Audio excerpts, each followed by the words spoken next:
Olá, olá, olá, professora Kelly Cuesta na área, tudo bem contigo? Você que está se preparando para a segunda fase do exame da ordem em Direito do Trabalho, bora junto para a nossa aula de processo, segundo o nosso edital da FGV, tá bom?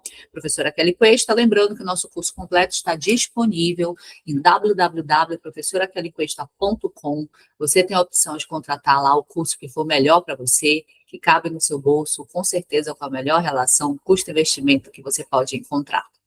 Nós vamos conversar agora sobre o processo do trabalho, aquelas temáticas bem pontuais e iniciais, mas extremamente importantes, principalmente visando a tua resposta correta para as questões discursivas que a FGV pode te cobrar no próximo exame, tá bom?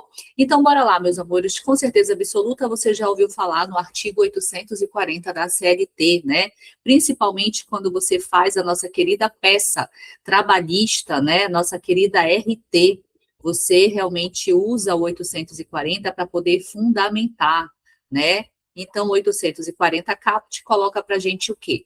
Que a reclamação trabalhista, ela poderá ser escrita ou verbal. Escrita ou verbal. Pois muito bem. Em relação à peça escrita, nenhuma novidade, a gente não vai agora aprofundar nesse momento.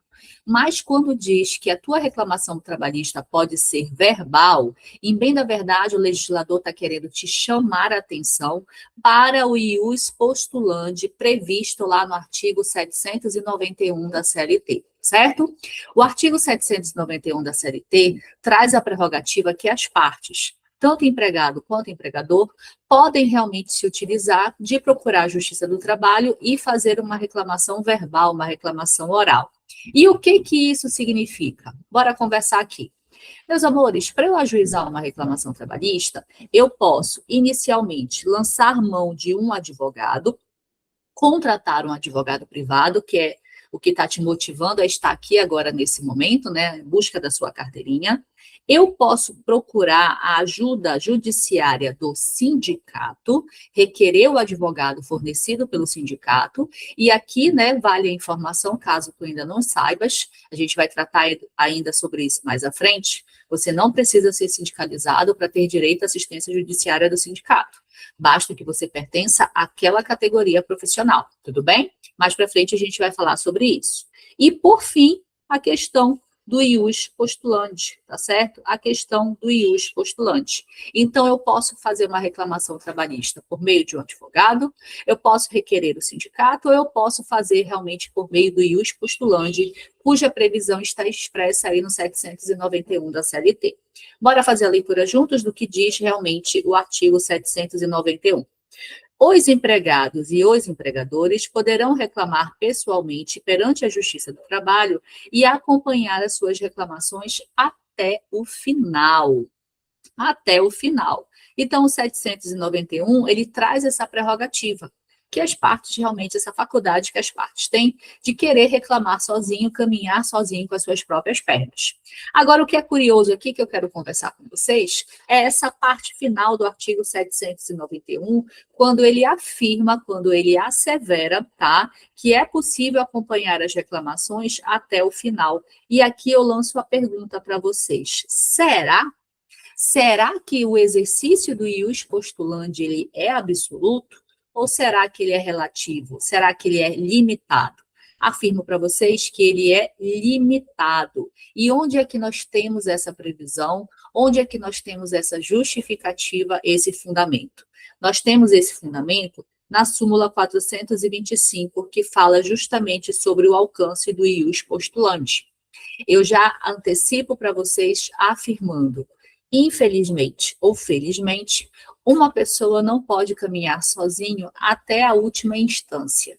Em determinado momento, ela vai ter que contratar, sim, um advogado. Em determinado momento, caso ela não queira contratar um advogado privado, ela vai ter que recorrer à ajuda do sindicato, à assistência judiciária do sindicato. Tudo bem? Bora verificar aqui. Súmula 425 do TST, aí na tela para você. O ius postulandi das partes, estabelecido no 791, limita-se às varas do trabalho e ao TRT, ou seja, limita-se. Então, a gente já sabe que o ius postulandi é limitado, ele não é absoluto. Limita-se às varas do trabalho e ao TRT. Mas olha só, todo TRT, toda a competência do segundo grau, algumas matérias, algumas ações, você é obrigado a realmente constituir um advogado. E quais são essas ações aí? Ação rescisória, ação cautelar, o nosso querido MS, mandado de segurança, e todos os recursos de competência do TST. Em todas as competências do TST. Como assim, professora? Ficou um pouquinho confuso? Explica para mim um pouquinho melhor. Bora lá, meus amores. Então, desmembrar aqui essa súmula 425 para que você fique muito tranquilinho no seu coração, tá bom? Olha só, a súmula 425 diz que aqui no primeiro grau, aqui na vara, nas varas, né? Eita, eu ia escrever primeiro grau, depois ia escrever vara, ficou tudo junto. Aqui nas varas, tá? No primeiro grau, você pode fazer tudo sozinho, sem constituir um advogado, tá certo? Você pode. Quando chega aqui no TRT, quando chega no segundo grau, o negócio começa a mudar. Como assim, professora? Parte eu posso fazer sem a constituição de um advogado, mas outras coisas não. E nem ir ao TST. Para conversar com o ministro, eu preciso ter um advogado realmente constituído. Então, vamos lá. A parte em azul é que você é obrigado a constituir um advogado. Então, por exemplo, você precisa impetrar o MS? Contrate um advogado. Você precisa ajuizar uma ação rescisória? Contrate um advogado. Você precisa propor uma ação cautelar? Contrate um advogado. Você precisa fazer qualquer coisa em Brasília? Contrate um advogado. As outras questões você pode caminhar sozinho. Por exemplo, você pode interpor um recurso ordinário sozinho? Pode. Você pode interpor um agravo de petição sozinho? Pode. Você pode interpor um agravo de instrumento de um recurso ordinário? Pode. Você pode opor embargos de declaração? Pode. Certo? É isso que você precisa entender. Qual a importância, então, dessa súmula 425 para o nosso bate-papo? É entender que o ius postulante não é absoluto. O ius postulante, ele é relativo. Tudo bem? Tranquilinho? Voltando, então, lá para as nossas telas, para os nossos slides. Vamos lá. Deixa eu ver se eu passei alguma coisa. Não. Ok, continuando aqui. Pois muito bem, olha só. Dentro dessa conjectura de que a reclamação trabalhista pode ser verbal, né? Dentro dessa proposta do ius postulante, nós precisamos entender o seguinte. Lembra da perempção? Não, professora, eu nunca ouvi falar em perempção. Perempção é um castigo que o reclamante recebe se ele tiver dois tipos de comportamento, tá certo? Dois tipos de comportamento. Então, a perempção é um castigo. Que castigo? Você não poder ajuizar o processo por 6 meses. Você fica de molho, você fica de castigo ali, certo? Por 6 meses. Ah, professora, então é um castigo que o reclamante pode receber em duas situações. Perfeito. A primeira situação é a perempção prevista no artigo 731 aí na tela para você, que tem relação direta com ius postulante. Como nós estamos falando de ius postulante, a gente já pega o gancho para falar sobre a perempção do 731. Questão essa que veio há 5 exames atrás. Veio uma questão recente, relativamente. Bora colocar um ano e meio mais ou menos aí. Veio recente, tá bom? E o que acontece? Olha só. Como é que funciona o ius postulante, professora? Eu não tenho prática advocatícia nenhuma, não sei o que realmente vem a ser o ius postulante. Assim, o ius postulante, você vai ao TRT e procura um setor chamado atermação. Não precisa gravar isso, não precisa decorar, tá bom? Só para você saber um pouco a sistemática. Afinal de contas, depois que você passar no exame da ordem, você vai vir comigo fazer o teu curso de prática trabalhista, que eu vou te ensinar a advogar. Pois muito bem. O reclamante chega lá no tribunal, procura a atermação e conta toda a tragédia dele, conta toda a história dele. E o servidor anota tudo.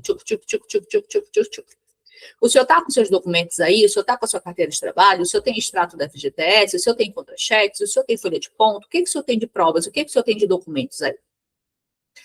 Aí, o que tiver eu entrego, senão eu tenho até 5 dias. Terminado todo aquele apontamento, o servidor diz assim para mim, olha, Kelly, agora você vai para sua casa, você verifica lá se tem mais algum documento para você juntar, você reflete se é isso mesmo que você quer, e você tem que voltar aqui comigo em até 5 dias. Você tem um prazo de 5 dias para voltar aqui comigo.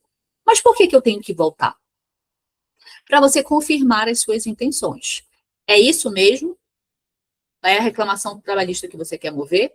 Tem mais algum documento para juntar? A hora é agora. Ou, de repente, se você realmente desistiu, se você fez um acordo com a empresa e você não tem mais a intenção de seguir com o processo, você também tem que voltar em 5 dias.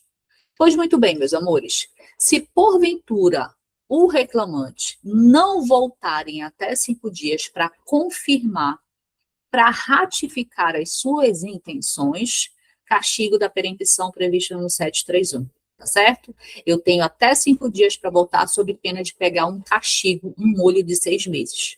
Então, cuidado, nós temos 2 situações de perempção para 2 comportamentos distintos do reclamante. A primeira está diretamente ligada com o ius postulandi, quando ele não volta em 5 dias para confirmar ou anular o processo. Bora fazer a leitura aí do 731 para ficar bem redondinho na sua cabeça, tá? Aquele que tendo apresentado ao distribuidor, entenda, servidor, reclamação verbal, não se apresentar no prazo estabelecido do parágrafo único do 786 da CLT, se você buscar lá, são os 5 dias que eu falei para você, tá certo? Para fazê-lo por termo, incorrerá na pena de perda pelo prazo de 6 meses do direito de reclamar perante a Justiça do Trabalho. Esse castiguinho de 6 meses de não poder reclamar se chama perempção. Anota aí no seu material, anota aí no seu caderno, tá? Tudo bem? Perempção.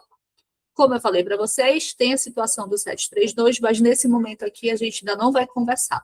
Quando nós falarmos lá do 844, a gente fala do 732. Nesse momento aqui, eu quero apenas que você saiba que, se eu optar pelo ius postulante e não comparecer em 5 dias para confirmar as minhas intenções ou cancelar o processo, eu incorrerei no castigo de perempção. Tudo bem do 731 da CLT? Então, olha só, muito importante você fazer a marcação aí do seu material.